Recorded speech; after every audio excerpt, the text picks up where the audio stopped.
Okay, so good afternoon, everyone. And we have an hour and 15 minutes. So Jan Pandit has recommended that I speak for 45 minutes and then have questions and answers session discussion for 30 minutes. But as it's such a large and varied group, there may be just talk for half an hour and have 45 minutes for discussion. As I may well not cover things that you're interested in listening to. Do they have a volume switch? I'm sure they do. วิธีช่วยให้ดังกว่านี้หน่อยดัง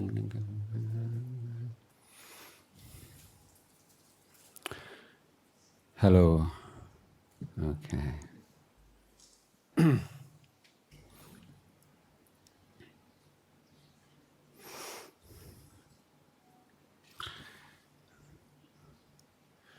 So one of the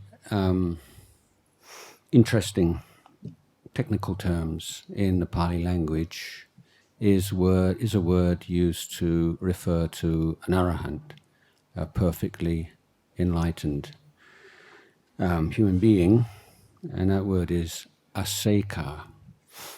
So a is like a negative, and seka, it has the same root as the Thai word siksa. So it means study, education, training. So aseka means someone who has no further need of education, training. So another translation might be a graduate. So the arahant is the graduate. Now I think this word is interesting because it points to the fundamental characteristic of the Buddha's teachings, which is that it is a system of education or training, and and the Eightfold Path is often abbreviated as the threefold training or education. It's the training of conduct, the training of the citta or the emotions, and and panya, the training in wisdom. Now, as the arahant is the only one who is worthy of, that's another translation of the word arahant, is worthy of this epithet of the graduate. It means that everyone else is in the state of being still in need of further education or training. So we are to look on ourselves as students of the Dhamma, which means, in other words, students of life. So this is how we look at our religious identity, if you like. We are students of our humanity, students of life. And one of the key tools that we need to use in this education is observation. We need to be very observant. This was embedded in my own monastic training from the very first day, and that at Wat Papong, Ajahn Jayasaro monastery, there was very little instruction of new people. You were just basically thrown in at the deep end and expected to pick up from what was going on around you, even though you didn't understand the language. So you had to be very observant, and the observant ones were the ones that survived. And observation is often the key to worldly wisdom. So there's one of my favorite stories of the great Indian sage Birbal, who was the advisor to the Emperor Akbar in the Mughal court in India. And so the emperor had lost his ring, his favorite ring, and a ring as an heirloom. Very upset. And he was pretty sure that one of his courtiers had stolen the ring. But after questioning, every one of them denied responsibility. And so the emperor called Birbal, and he said, please find out who has stolen my ring. So Birbal looked at all these courtiers, and he said, after a moment, the thief is the one with straw in his beard. And immediately, of course, one of the courtiers went like that. And Birbal said, there's the thief. So the observation, is that guilty people are always afraid of giving themselves away. And they're so conscious about any way in which they might be betraying their guilt. So Birbal devised a way for that unconscious or semi-conscious fear to manifest by saying something in his beard. He feels in his beard. Is there really something in my beard? So this is one example of how we are observant of ourselves, observant of others, and how this is very much a part of Dhamma practice or of education. So with the law of karma, for instance, then there are various ways we can talk about the law of karma, and traditional ways tend to stress past lives and future lives and all kinds of very colorful scenarios, but it's not something that is very easily proved.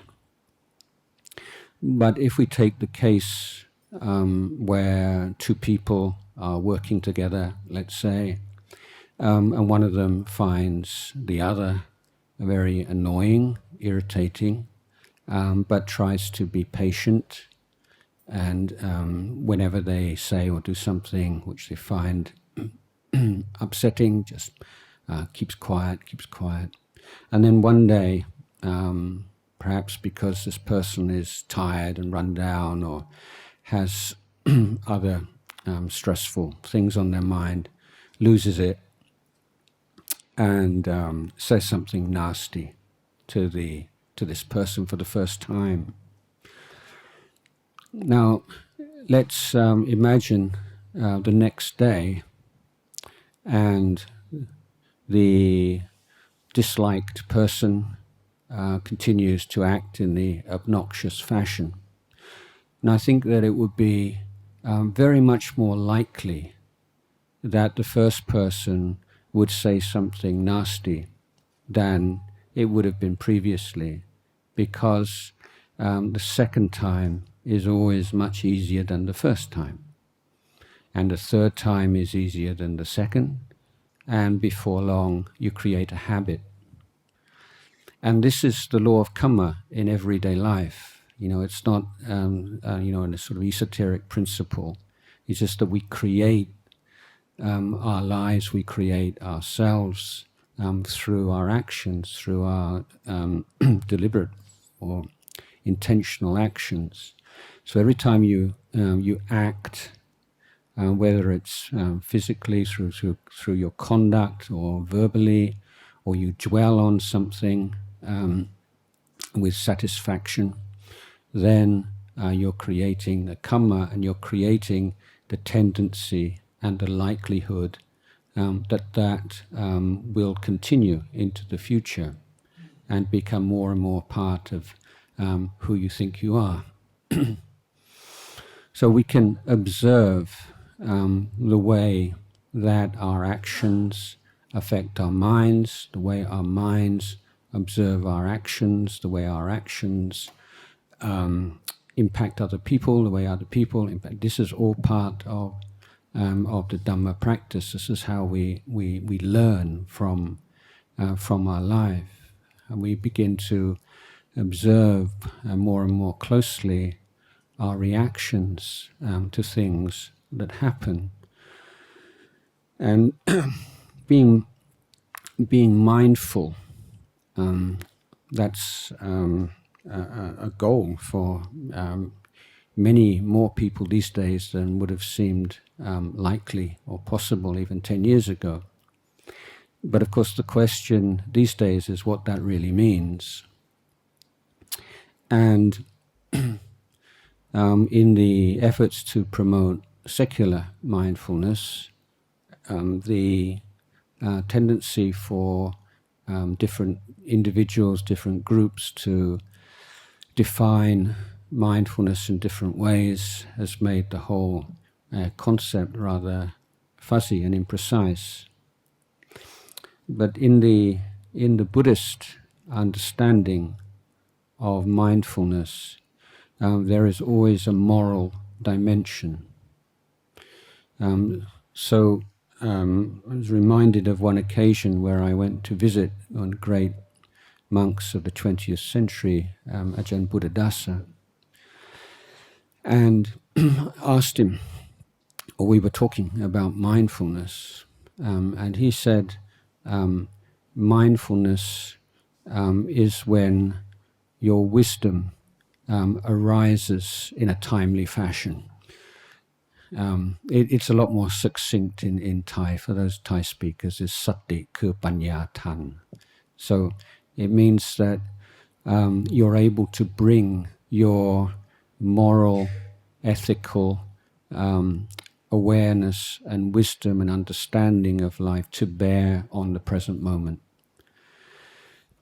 So there is a sense of right and wrong, wholesome, unwholesome, good karma, bad karma, informing your awareness of the present moment. So dwelling in the present moment isn't the goal of practice as such, but more it is the condition in which practice can take place. I often like to compare dwelling in the present moment to entering the classroom, to prolong or to extend that analogy with education and learning. So we develop this ability to dwell in the present moment so that we can learn from experience through observation.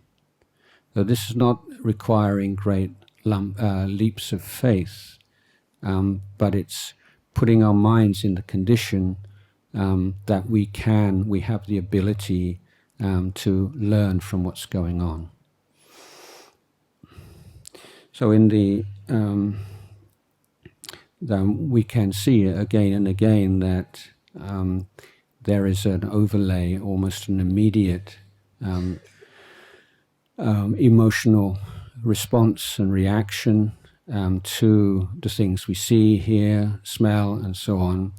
And that reaction is so rapid that it seems to be part of the experience itself. And with increased clarity, we can see the distinction. We can see because there are certain occasions when, for one reason or another, there is no emotional response.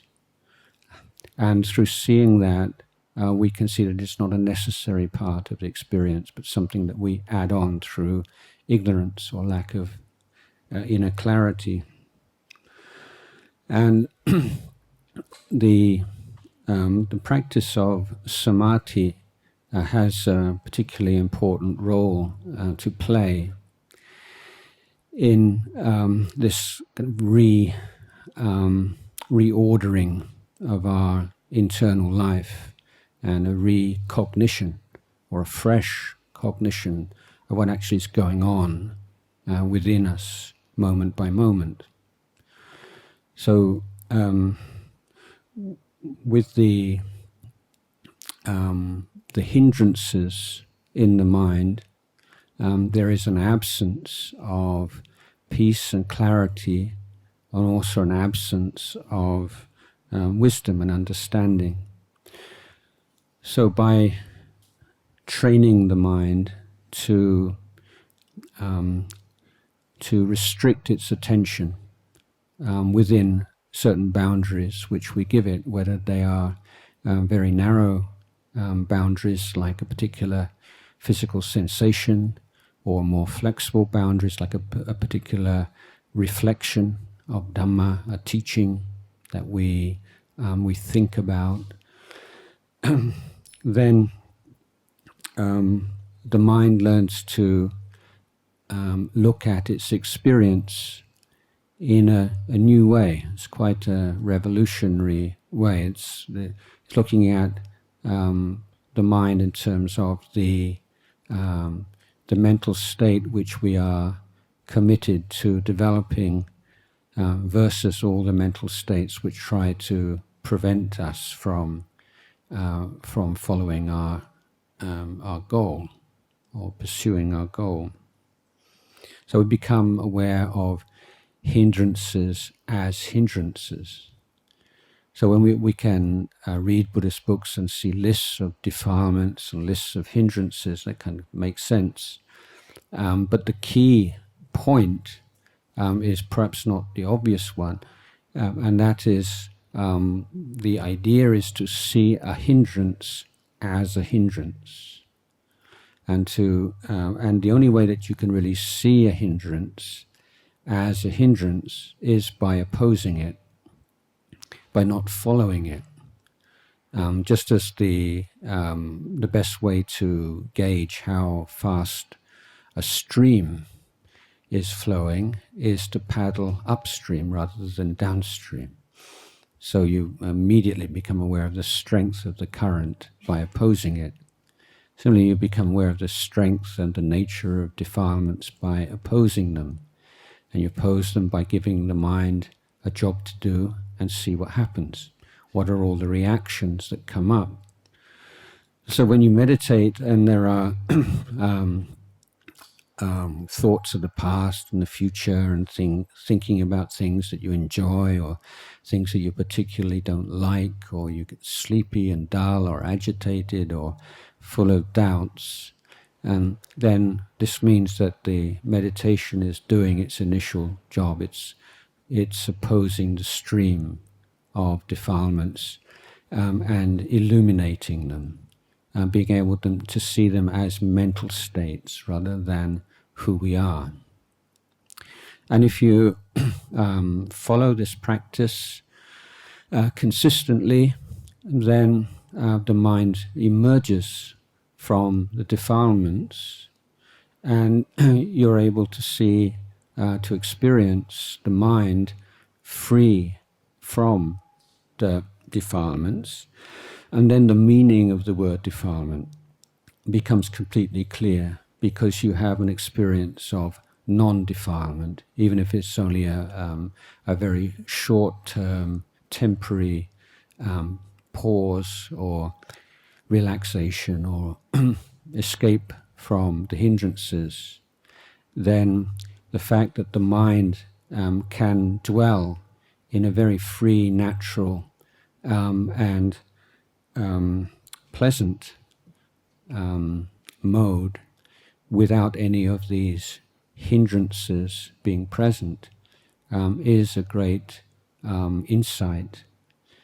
And the comparison between the state of mind influenced by hindrances compared with the state of mind free of hindrances, you see, yes, why these are called defilements of mind. They sully the mind, they cloud the mind. So we have to have this experiential experience of freedom from hindrances to fully understand the meaning of the word hindrance, and to give rise to the enthusiasm and interest and commitment to do the hard work, to be permanently free of them. So the effort to oppose the hindrances, working with the hindrances, learning about the hindrances, becoming very familiar with the hindrances as hindrances, means that, to use a modern analogy, we amass a sizable database. And so we become that more sensitive to hindrances as hindrances in daily life. And we become more skillful in preventing their arising and letting go of them when they have arisen. And similarly with the positive mental states that we are cultivating in Dhamma practice, whether it's mindfulness, clear comprehension, patience, loving kindness, then we, through familiarity with them, we develop a fluency in bringing them into our minds and cultivating them, taking care of them. And this is the fundamental structure of practice, whether it's in the more formal modes of sitting and walking or in daily life.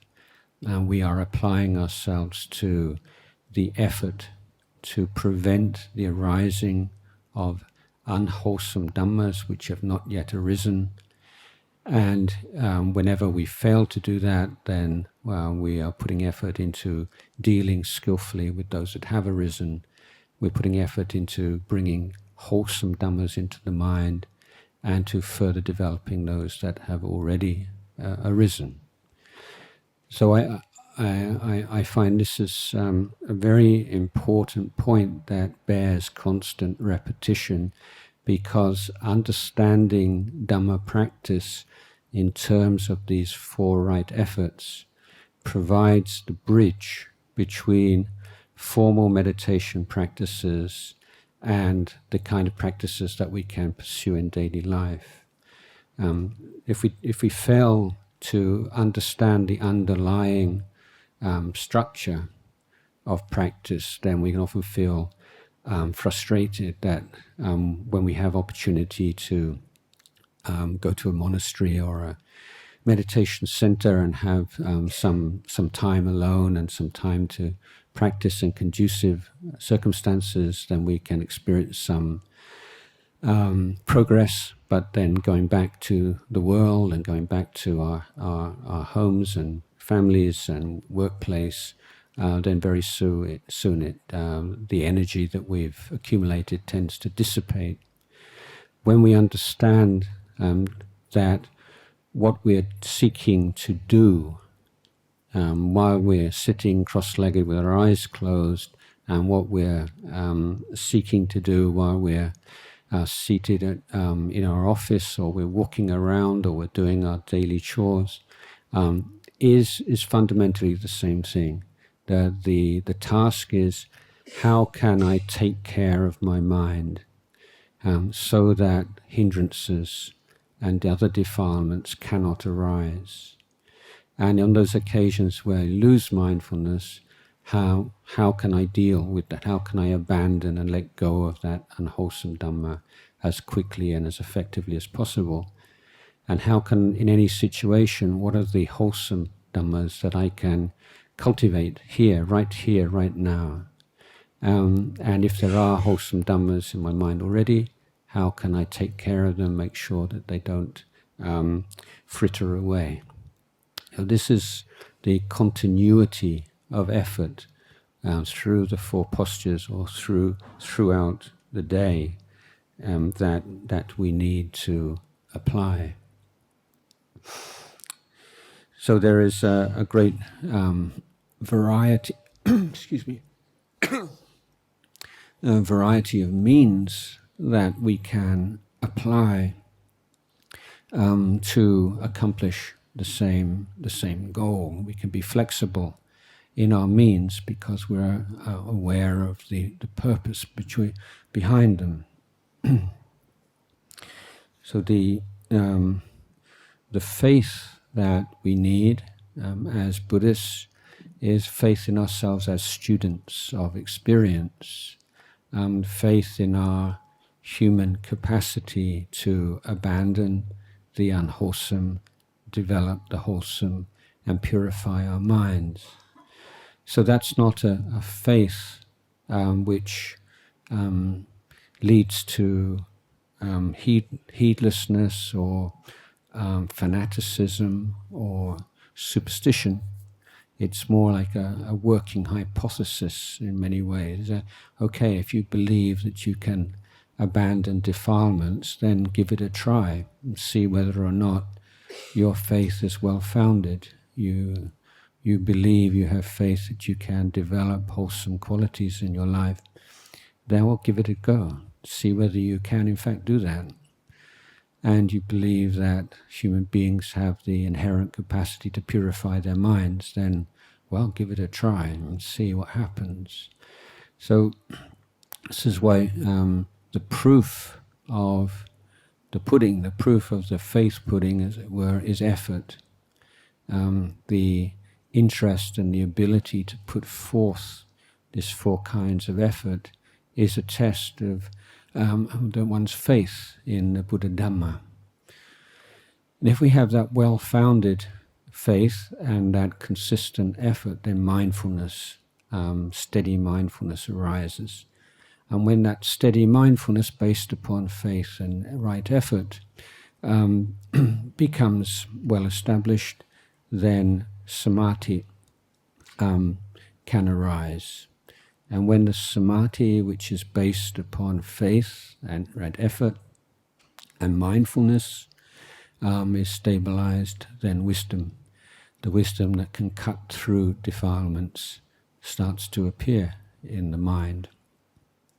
So all of the Dhammas, all of the tools which the Buddha gave us are not to be isolated and seen as individual elements, but that they are all part of what we call a holistic system of development. Faith has to always to be seen within the context of these five powers or five indriyas of faith, effort, mindfulness, samadhi, and wisdom. If you look at teachings, say, of contentment, which is often misunderstood, you'll find that wherever the word santuti or contentment is used by the Buddha, he always uses another word which is a synonym for effort, non-laziness, enthusiasm, and so on, to make it quite clear that if contentment is leading to passivity, then it's not the contentment which he is teaching. So whatever Dhamma we are focusing upon, we also have to understand how exactly it is embedded within this whole training and this whole teaching. The Buddha said that patient endurance, forbearance, is the supreme virtue, a supreme incinerator of defilements. But patiently enduring experiences is not always the wisest thing to do. Some things should not be endured, they should be abandoned or avoided, for instance. So we also need to have that skill and discrimination to know which Dhamma teachings and which group of Dhamma teachings should be applied in different situations. So it's not, as I say, simply a matter of developing the ability to be present, but using that as a springboard, or as the analogy I used earlier on, as the classroom in which to pursue this, the practice of Dhamma. So I would like to end my Dhamma talk at this point so that we can have more time for discussion. Thank you.